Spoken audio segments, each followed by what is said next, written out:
speeches on screen, but that's nothing compared to how they sound when they get to talk about civil rights. A chill wind is blowing in this nation. If you oppose this administration, there can and will be ramifications. In 2003, a reunion for the movie Bull Durham was canceled because of Tim Robbins and Susan Sarandon's anti-war stance. The Baseball Hall of Fame was hosting the event, and the museum's president didn't want them using the opportunity to voice their political views.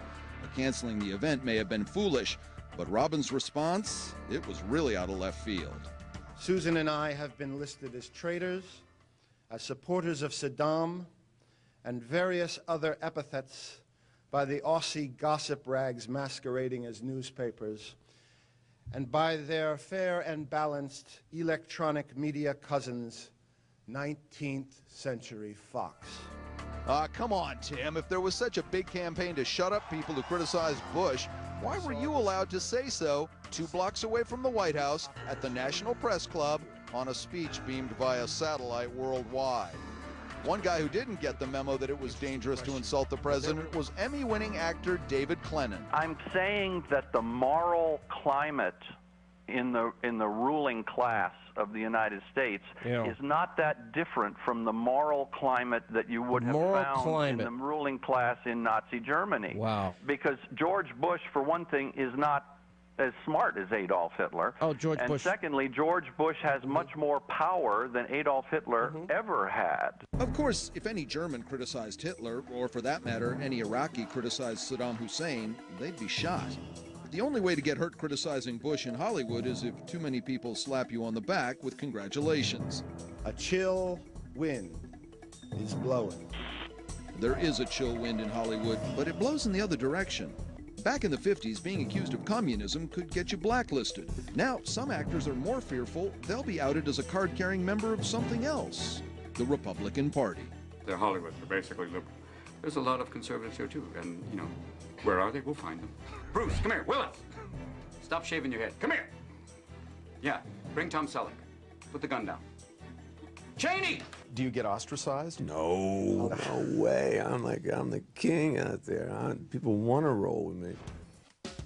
Hey, good for you, Bruce. But in 2001, NYPD Blue actress Sharron Lawrence was featured in a 2-page People magazine photo spread of George Bush's inauguration. Though a lifetime Democrat, she started receiving hate mail.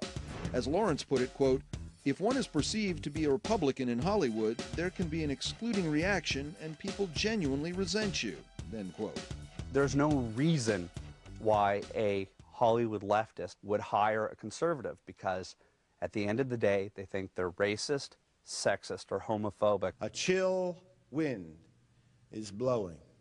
Back in the early days of Saturday Night Live, then-writer Al Frankin told Henry Kissinger he wouldn't let his son have tickets to the show because he opposed Kissinger's politics. If you oppose this administration, there can and will be ramifications. Let's face it, no one in show business is afraid to speak their mind once they know what everyone else is thinking. The Hollywood idea of freedom of speech is you're absolutely free to say anything you want as long as you agree with them.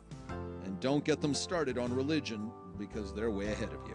Radical Christianity is just as threatening as radical Islam in a country like America. I'm only the last in a long line of people to speak out against organized religion and to say that it's dangerous and a mass psychosis. Which brings us to our next award, House Chaplain. And the position goes to, a bit of a surprise here, Madonna. Not for her provocative use of Christian symbols, she did crucify herself in concert, but for her groundbreaking work in Kabbalah.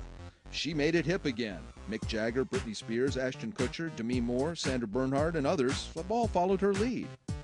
Make Esther, her mystical name, House Chaplain, and she'll soon have everyone in Congress wearing the Kabbalah red string. The Material Girl can provide the material.